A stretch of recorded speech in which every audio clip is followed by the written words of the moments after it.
नमस्कार साथियों, मैं हूं सुदेश कुमार और तिरछी बात चैनल में आप सभी भाइयों का हार्दिक स्वागत है, अभिनंदन है। साथियों, जैसा कि आपको पता है, हम अपने इस प्रोग्राम में यहां पे सीधे मुद्दों पर चर्चा करते हैं और जिन मुद्दों के बारे में कोई सोचता भी नहीं है, हम उन मुद्दों को यहां पर लेकर आते हैं।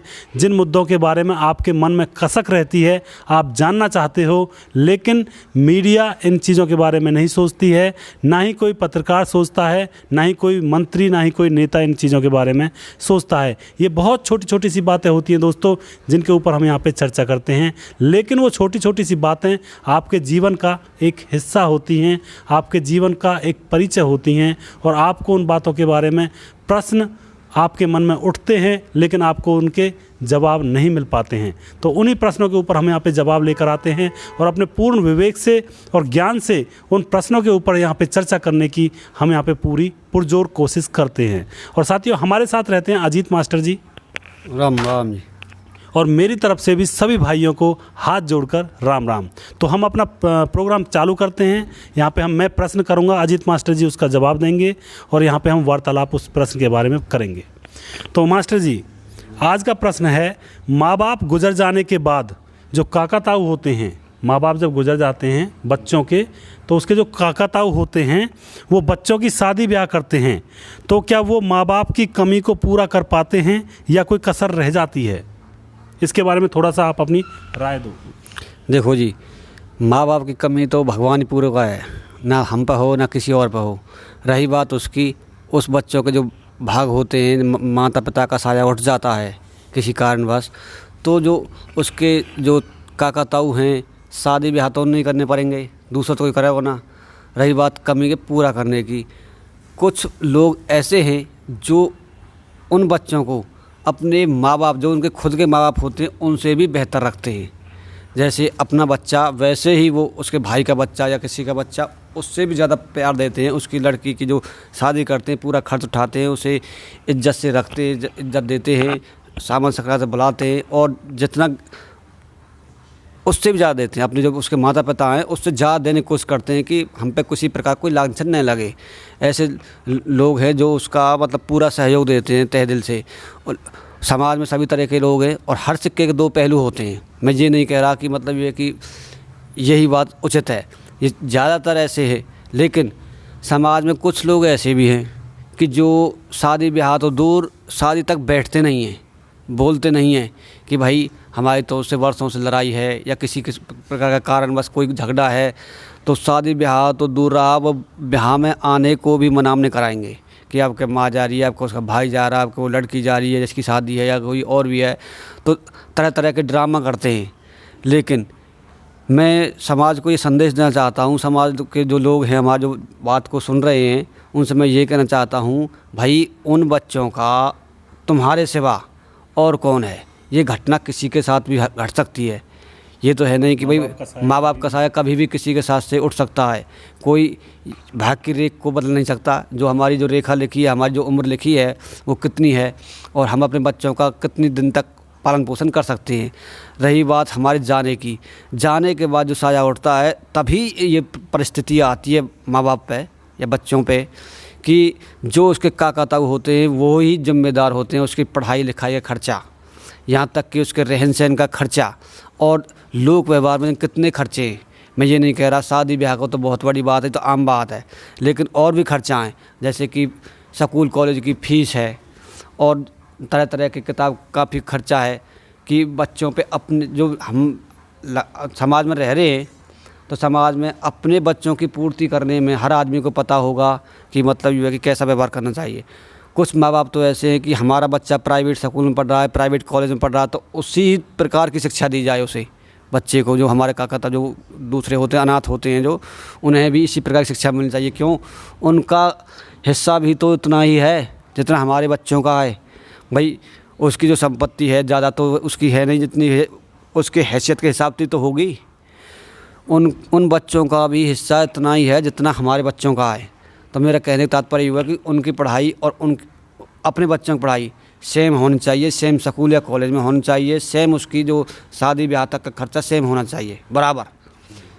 लेकिन कुछ लोग ऐसे हैं जो ये सोचते हैं कि इसकी संपत्ति को हड़प लें, इसका जैसा तैसा ब्याह कर दें, इसकी जो मतलब ये है कि फांस काट दें। क्यों समाज में सब तरीके के लोग हैं, ये नहीं कह रहा, लेकिन इन ऐसे लोगों की मात्रा बढ़ती जा रही है जो किसी दूसरे के माल को हड़पना चाहते हैं। शादी ब्याह तो वो कर देंगे, लेकिन ऐसा व्यवहार नहीं करेंगे जैसा वे अपने बच्चों की साथ करते हैं। कि आप देखते हैं किसी को ब्याह के बदले उसकी जमीन हाँ, खो देंगे। शादी ब्याह के जब उसकी प्रॉपर्टी दे दी कुछ, या कुछ अपनी चीज़ नाम करवा लियो, तो ऐसा मतलब कुछ ना कुछ अड़चन लगा देते हैं। करते तो हैं, लेकिन दुनिया दिखावटी के लिए, लेकिन भीतर क्या है उनके दिल में वो पता लगता है उसके बाद में। जो प्रोग्राम निकल जाता है उसके बाद पता चलता है कि हमारी प्रॉपर्टी निकल गई हाथ से, हमने लड़की की शादी की है। हालांकि उसके माँ बाप होते तो उस समय भी प्रॉपर्टी बेचते या नहीं बेचते, ये उनका वो होता, लेकिन जब उनका माँ बाप का साया उठ गया तो हमें उनसे ज़्यादा देने की कोशिश करनी चाहिए। पूर्ति किसी की किसी पे नहीं हुई, हम कहीं बोल फलाने ने वो दे दियो, जो माँ बाप रहे हैं वे भी पूर्ति ना कर सकें, पूर्ति करे सिर्फ भगवान। भगवान ही है जो मतलब ये सबकी इच्छाओं की पूर्ति कर रहा है, और वो ही पूर्ति करेगा। आदमी पे मनसा किसी की पूरी ना हुई। मेरे कहने को तात्पर्य यूँ है कि मतलब हम दूसरे के बच्चों को अपने बच्चों की तरह रखें, उनका पालन पोषण करें, और उनके जो शादी ब्याह के खर्चाएँ अपने बच्चों की तरह करें तो ठीक है। और नहीं तो समाज में हमने अपने बच्चा पढ़ाए सरकारी स्कूल में, भैया को या किसी को जो अनाथ है वो पढ़ा दी प्राइवेट में। हम हमारा सरकारी में पढ़ रहा है, वहाँ को प्राइवेट पढ़ रहा है। हमारा सरकारी कॉलेज में पढ़ रहा है, वहाँ को प्राइवेट पढ़ रहा है। ये बहुत अच्छी बात है, अगर ऐसा हाँ, कर देते हैं। अगर दोनों साथ पढ़ें, हमारे भी सरकारी में पढ़ें उसके भी सरकारी में पढ़ें तो भी कोई परेशानी नहीं है, या हमारे दोनों प्राइवेट पढ़े तो भी कोई बात नहीं। लेकिन ज़्यादातर दुर्व्यवहार होता है, और आप इधर उधर समाज में रहते हो, आप इधर उधर देख सकते हो कि जिस बच्चों का, जो बच्चे अनाथ हैं, जिनका माँ या बाप का किसी एक का साया उठ चुका है, उनमें थोड़ा बहुत डिफरेंस अंतर होता है अपने बच्चों में और उनके बच्चों में। लेकिन अच्छे लोग भी हैं जो मतलब दूसरे के बच्चों को, जो अपने उसका भाई का बच्चा है या काका ताऊ का किसी का बच्चा है, उसको अपने बच्चों से भी बेटर फैसिलिटी, ज़्यादा सुविधा देना चाहता है कि भाई मेरे बच्चों को जैसी सुविधा है उनसे मैं ज़्यादा देने की कोशिश करूं। लेकिन बहुत से ऐसे हैं कि उनकी जो प्रॉपर्टी छीनना चाहते हैं, वो सोचते हैं कि ऐसा नहीं होना चाहिए, ये न्यों हो गया, ये न्यों हो गया, भाई हम न्यों नहीं कर सकते, हमारी इतनी हैसियत नहीं है।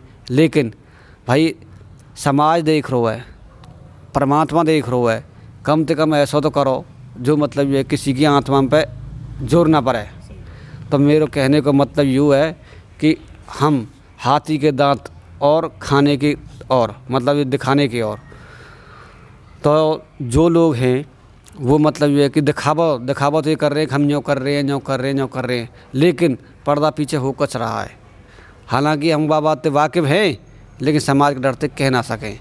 सब पतो है सबकी, ये गाँव में समाज है, एक दूसरे देख के खरबूजे देख के रंग बदले, कहीं ना कहीं का पता लग जाए। लेकिन मेरे कहने का तात्पर्य यूँ है कि अपनों जैसो ही समझो। यूँ घटना उनके साथ घटी है, कारणवश हमारे साथ भी घट सकती है। तो साथियों, बहुत ही अच्छा आंसर दिया अजीत मास्टर जी ने इस बात के ऊपर कि जब अगर बच्चों के माँ बाप गुजर जाते हैं तो उन बच्चों की जिम्मेवारी उनके चाचा ताऊओं के ऊपर आ जाती है।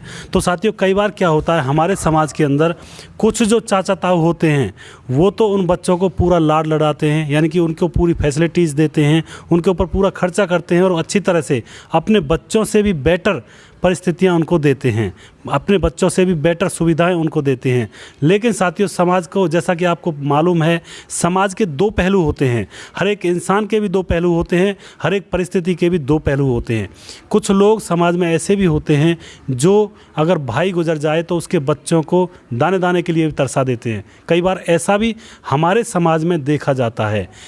उनको ऐसा नहीं करना चाहिए, उनको उन बच्चों के साथ पूरी सहानुभूति रखनी चाहिए, क्योंकि वो अपने ही कुनबे के हैं, अपने ही खानदान के हैं। तो ये अपना ही खून है, उसके साथ अगर दुर्व्यवहार किया जाता है तो ये बहुत ही एक मार्मिक सोच है, मार्मिक बात है। इसको हमें अपने समाज से दूर करना चाहिए। और सभी भाइयों से मैं अनुरोध करता हूँ कि इस बात के बारे में थोड़ा सा सोचें, जांचें और परखें।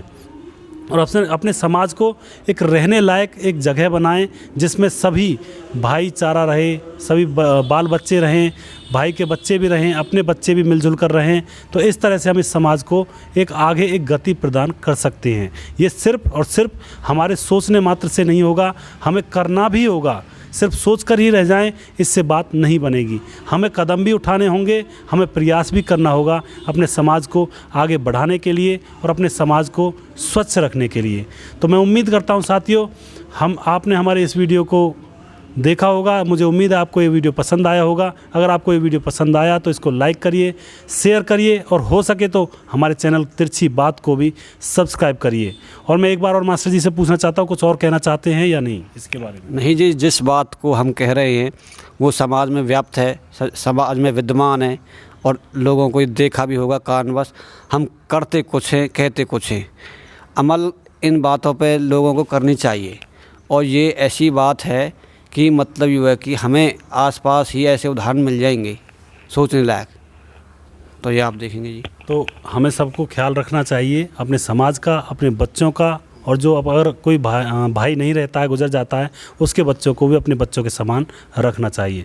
तो साथियों, नेक्स्ट वीडियो हम कल फिर लेकर आएंगे और तब तक के लिए अपना ख्याल रखिए। बीमारी का समय चला हुआ है, अपना बचाव कीजिए, सैनिटाइज़र का प्रयोग करिए, बाहर मत निकलिए, सावधान रहिए।